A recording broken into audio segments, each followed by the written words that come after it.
Greetings, one and all, and welcome to this week's episode of the Angel Scrolls Project. I'm your host, Paul James Caiden, and those of you who listen to the show, I want to launch into a little bit of a pre-show prelude here. You may have noticed that last week I didn't have a show at all, and this was because I've been really caught up in my own just personal journey and living life. I've just really been enjoying spending time with family and prayer and meditation and spiritual studies and working on my new book. I am working on a new book entitled Angel Thoughts, Celestial Messages of Hope, Wisdom, and Love. And it's a little bit of a sequel to my previous book, An Angel Came Down, that, this came out, some years ago, but this is kind of like a bit of a sequel to that book. So if you've read my other book, An Angel Came Down, if you enjoyed it, then when this one comes out, perhaps it's something you'll want to look into. You might enjoy it. You might get something out of it. I think it's coming along rather nicely. I'm enjoying working on this manuscript, and hopefully it will be something that changes lives, helps people, gives some folks out there a little bit of perspective on things in this crazy world that we currently live in. And I'm also thinking about making all of my angel books free on Kindle. I'm not sure if I'm able to do that. I haven't put anything out in a few years now, and I know the ebook industry has changed a bit, but I'm going to look into that. And of course, I will let everyone know if and when I'm able to do that, because I look at it this way. It's kind of like freely I have received, freely give. It doesn't cost me anything to write the book, to format the book, to put it out there. The experiences I've had, the spiritual experiences, they didn't cost me anything. They freely came to me, from God, from the angels, and was a great blessing in my life. So why not freely give to those who want to read the book, to those who may need to read the book, whether it be, as I always say, 1 or 1 million, whoever needs to read it, whoever needs that message, have it be available to them. So I'll keep you posted on the new book. It shouldn't be too long before it's out, but I will keep you posted on the progress and when the release date is going to be upon us. It should be out in paperback and also ebook format. So this is a great launching pad into what this week's show is about.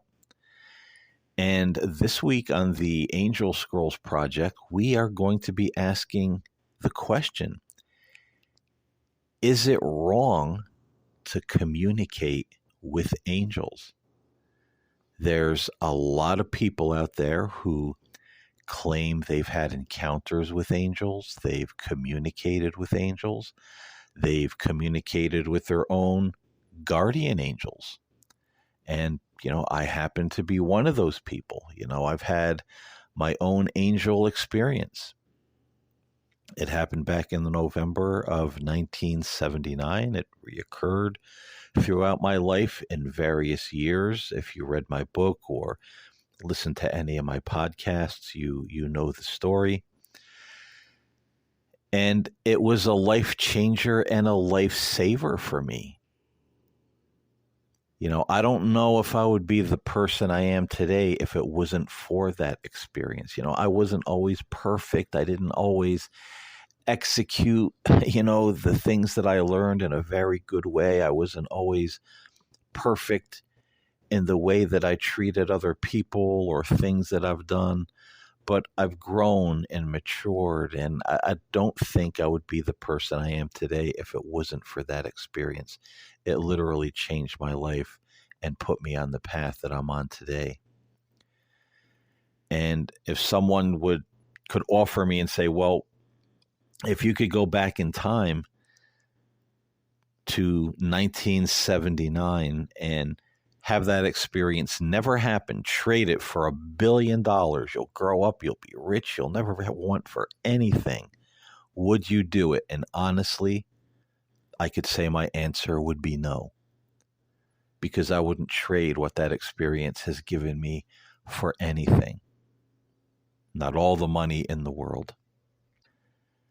But, when it comes to us individuals who say we've had angelic encounters or communicated with angelic beings, there are those who accept it. They're excited about it. They say, this is wonderful. This gives us hope.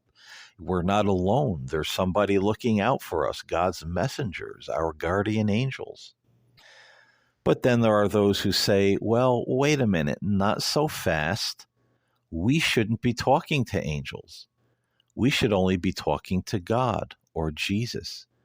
And all this angel communication nonsense, well, this is New Age. This is deceptive spirits. This is witchcraft. This is being deceived. We shouldn't be interacting with angels at all. But what is the truth about this? Hence our question, is it wrong to interact and communicate with angels? Sadly, I think modern day Christianity has come a long, long way from what Christianity used to be in the beginning. Christians, or I should say religion today, seems to really demonize everything. And if you even say the word mysticism or contemplative prayer, there are those out there who will say, oh, that's New Age. No real Christian should be, doing those things. Heaven forbid. Because they don't even understand what the Christian mystical experience is. They don't even understand what the point of contemplative prayer, which is kind of a form of meditation. They don't understand what that is. And so by demonizing everything, by making, labeling everything as New Age and witchcraft and, deceptive spirits, I think organized religion has really cheated its adherents out of so many beautiful, wonderful, and life-changing experiences when it comes to religion and spirituality that it's sad. It's incredibly sad to me, and I know that it's very sad to a lot of other people as well. I know for me, someone who had an angelic encounter, how it changed my life, how it drew me closer to God, how it brought me back to God at one point. As you'll read in my book, An Angel Came Down. There was a time when I said, I'm done with all of this. I'm at the point, as much faith as I had, as much belief in God as I had, there was a point in my life where all I saw was division and hypocrisy and just terrible things out of religious people, and all fighting and criticizing one another. And it had like this critical mass moment where I said, forget about it. I'm done. Maybe I'll be an atheist. Maybe I'll be an occultist or, a pagan or nothing at all. But I'm done, and I'm certainly done with anything that has to do with Christ or Christianity. It all just seems like it's a farce, and I'm done. But through my angelic encounter, I was gently brought back to my faith. Not pushed away from it, not pushed into something else, but brought back to my faith. And so I look at that experience and just the love and the beauty and the spiritual ecstasy at certain times. And I say, my God, if everybody in the world could experience this for 5 minutes, 4 minutes, 1 minute, I feel that it would change the world, because it is such a wonderful, immersive experience that, of course, you're feeling close to this angelic being, but you're also being drawn closer to God, because the love that's flowing through that angelic being is the love of God. And it's just an incredible experience. And that's why it's so sad to say there's some people that they'll never experience that, because they're told that it's new age, that it's witchcraft, that it's forbidden, they shouldn't do it. But again, this is, for the most part, evangelical, fundamentalist, Western Christianity.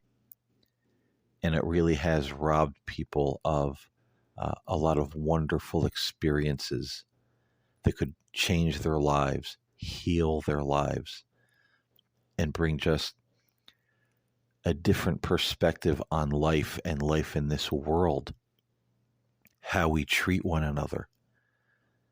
You think about the war in Ukraine right now. Would Vladimir Putin be able to be, waging this senseless war over there, trying to gain territory and build up the old Russian Empire, if he had an encounter like that with an angelic being that just radiated so much heavenly love through every aspect of his being?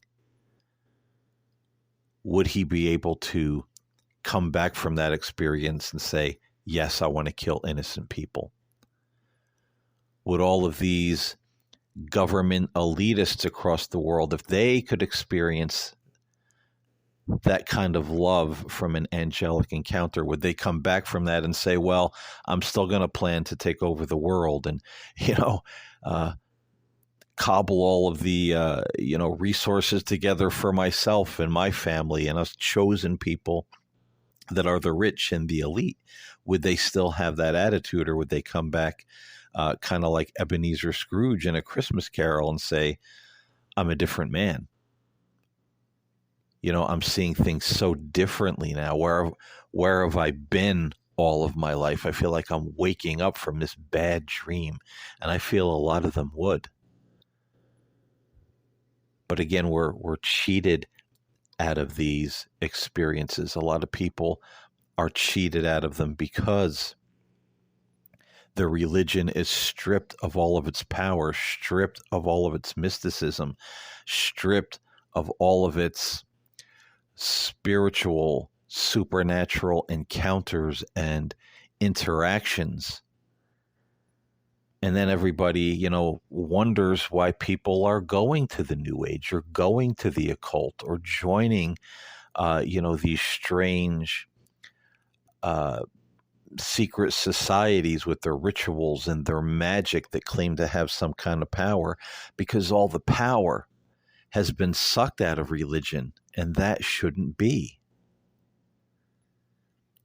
If you really think about it, back in the day, there were many saints who communicated with angels and their personal guardian angel. Just to name a few, there was Padre Pio, Saint Gemma Galgani, if I'm pronouncing that name correctly. Here's one I know I'm going to butcher. Lidwina of Schiedam, Saint Thomas Aquinas, and many, many others. There was one saint whose name escapes me right now, who said that she had, or it is said that she had such a close relationship with her personal guardian angel that she would give her angel messages to take to other people, priests and nuns and, people in the church. and the angel would take the messages and the people would receive them, and end up writing her a letter, your angel visited me and, this is what they told me, and et cetera, et cetera. I mean, these things are documented. And, people may say, well, these were Catholic saints and what we think about the Catholic Church. Hey, let me tell you something. All organized religion, yes, absolutely is a mess. And they twist things and they add doctrines of men and traditions that muddy the waters. But back in the day, this was kind of pretty much the only faith in town. And a lot of these saints were nuns and they were monks. They lived in monasteries. And what were monasteries for? These were places really that were established where people could go and practice their faith, but not be so much under the scrutiny of the church. It was kind of seeking a little bit of religious freedom. So even though they were still, Catholic, monasteries and, things of that nature, if you really read the lives of the saints, some of these things, the church didn't approve of until later when they died, and, these miracles and things that happened to these people. And they said, well, yes, this person was a saint. But, they weren't always such Orthodox Catholics, these particular saints and mystics.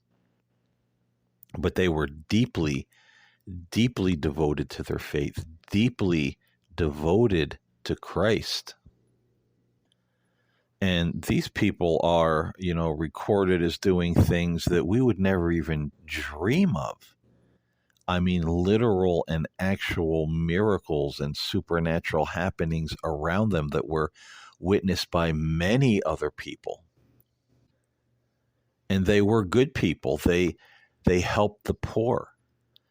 They established monasteries in little towns and went out to spread the love and the mercy of God. I forget the name of the one saint. She was a nun, and her thing was she thought that the church was too harsh with its judgment of God and wrath of God, and she went out and began to spread the message of the mercy of God.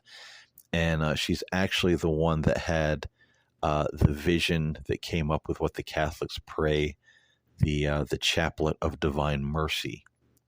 So she was very big on forgiveness and divine mercy. And she was also one who communicated regularly with her guardian angel. So denomination labels and all that aside, I mean, these were very dedicated, dare I say, holy and good people. And, so many of them had these angelic encounters and angelic communications. And if that's, not good enough for some people, and they say, well, it's still Catholic, so I'm very leery about all of that. Well, then we could look into the Bible itself. New Testament and Old Testament. How many prophets in the Old Testament encountered an angel, was brought a message by an angel, communicated with an angel? We look in the New Testament. When Peter was in prison and he was set free, well, who set him free? It was an angel that tapped him on the side and told him to, awaken. And the prison doors opened, and the angel walked him out of the prison down to a certain road and then disappeared. Angels came and ministered to Jesus. They ministered to him when he was in the 40 days in the wilderness. They ministered to him to give him strength in the Garden of Gethsemane. So if angels are so irrelevant, and if they're new age or witchcraft or deceptive, then why did Peter need an angel to let him out of prison? Why wasn't it the risen Christ? Why did Christ himself need to be ministered to by angels? There are many, many stories in the Bible of angelic encounters and angelic messages. Or let me rephrase that. I stumbled over the word angelic messages. And some were apostles, and some were people who were told to call on the apostles to come to their town and preach the good news. So in all of these cases, if someone, if we're going to believe in the Bible, then why wasn't it Christ himself appearing? Why wasn't it God himself appearing in the Old Testament and the New Testament? Why did he send an angel? Because they have a function and a purpose in our lives. They are not something that's New Age. They are not something that's witchcraft or evil. And we have to stop demonizing, all of these things. Early Christianity was brimming over with belief in angels and great people in the church, and even common individuals who are not priests or apostles or saints or desert fathers. I mean, there's stories all over the place in ancient Christianity of people that had angelic encounters or sat and spoke to an angel or their guardian angel. So if we're looking at this from the religious perspective, if we're looking at this from the Christian perspective, are we to look back and say, well, the people in the past had it all wrong? Are we to look back in the past and say, well, that's something that happened in the past because they were special people? They didn't say so. Many of them said that, these kinds of encounters with angels and with the risen Christ could be had by anyone. These things are there for all of us. We're all children of God if we have faith, if we're devoted. So why does modern day religion demonize these things? And then they wonder why so many people are leaving the churches or even leaving the Christian faith and pursuing things like, the Kundalini spirit and yoga and, New Age. And, I'm not saying, these things are, satanic and bad or whatever. I'm not that kind of a person. I'm not that kind of, I'll say I'm not that kind of person of faith that throws a lot of judgment on other people. But in my studies, I do see some concerns with some of these things where the spiritual power source people are drawing on could be maybe a little bit in question. And, that's something that would be a topic for a show another time, not getting into that now. But, we wonder why people are going where the power is or where they think the power is. Because their religion, their faith has been just sucked dry of any power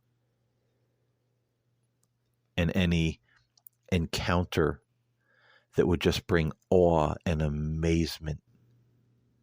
And as I said, healing and strength in their own lives. Is it any wonder that so many people feel hopeless? Even religious people, because God's far off out there somewhere, just watching us like, an angry parent, ready to come in with the yardstick or the belt and slap us around and, throw us into hell if we make one little hairbreadth, move out of his will or his laws. And, other than that, what do we have? We have ourselves and we have the Bible, and we have prayer, and hopefully God will hear us and do something for us, but maybe he will, maybe he won't.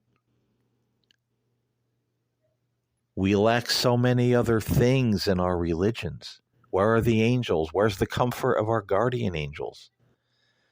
Many of these saints of old said, their angels were like their best friends, their companions. They were there to strengthen them, and they helped them through so much in their lives. But people are deprived of that because they're told it's new age, it's witchcraft, you shouldn't do it. Now, I don't know about any of you out there, but I know for me, my personal angelic encounter was one that was filled with love and peace and brought me back to faith. I agree with the saints of old. This being was and is like one of my best friends, my companion. I've received advice, had to deal with things that, were hurtful or, challenging or just made me really angry. And I was ready to just go off. And I was given advice to calm down and, approach things differently, to see things differently, get beyond my own human emotions and, the turmoil. And so it was like a friend that's always there to help. And the incredible amount of just acceptance and unconditional love I felt from that being. It just, like I said, it's a life changer, and it's sad to know so many other people will never experience that because of all of this religious condemnation that's out there. Everything's demons. Everything is, bad. But because of my experience, I agree with the saints of old. I believe the angels are around us. They're God's messengers. They're our guardians. They're our helpers. They can and will interact with us. Even at times, we may not notice how many times the angels intervene in our lives or help us or inspire us, because that's what they're there for. I think modern day religion has really built a wall between people and God and people and the angels. It's like so many people are encased in this tomb of stone that they'll never get out of. They're just trapped. They're under the dictates of religion. I mean, even look at Islam. Islam, anybody that ever would say, geez, I saw an angel, this being saved me, this being helped me, they'd probably, depending on where they are, what country they're in, they might be stoned to death because they believe, Muhammad was the last prophet.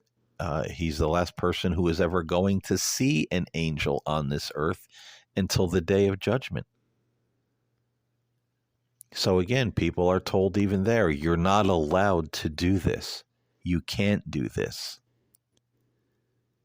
And if you do have that experience, it's probably the jinn trying to deceive you. Now, I don't dispute that there aren't, deceptive and, not so nice entities out there. Certainly there are. But if we're so afraid of them all the time that we just lock ourselves in a box, a religious box, and if we don't have the common sense to know, just because something is supernatural or looks spiritual, if it's telling you to do something stupid, if it's telling you to, trash your religion, trash your God, and go worship, the fire god and burn your children alive in the flames, common sense is going to tell you it's not from God. Leave it alone. As I always say, the words of Jesus, by their fruits you shall know them. So even in spirituality, a little common sense goes a long way with these kind of things, folks. Faith doesn't call us to throw away our reason, our logic, and our common sense. But we're also not called to substitute so much fear and condemnation for logic, reason, and common sense, because that only hems us into a corner of a different kind. And we miss out on so much that is beautiful and life-changing and could just change the way that you see life and see this world. So again, for me, I agree 110% with the saints of old. Communicating with our guardian angels, angelic experiences, something that is definitely put in place by God. It's natural.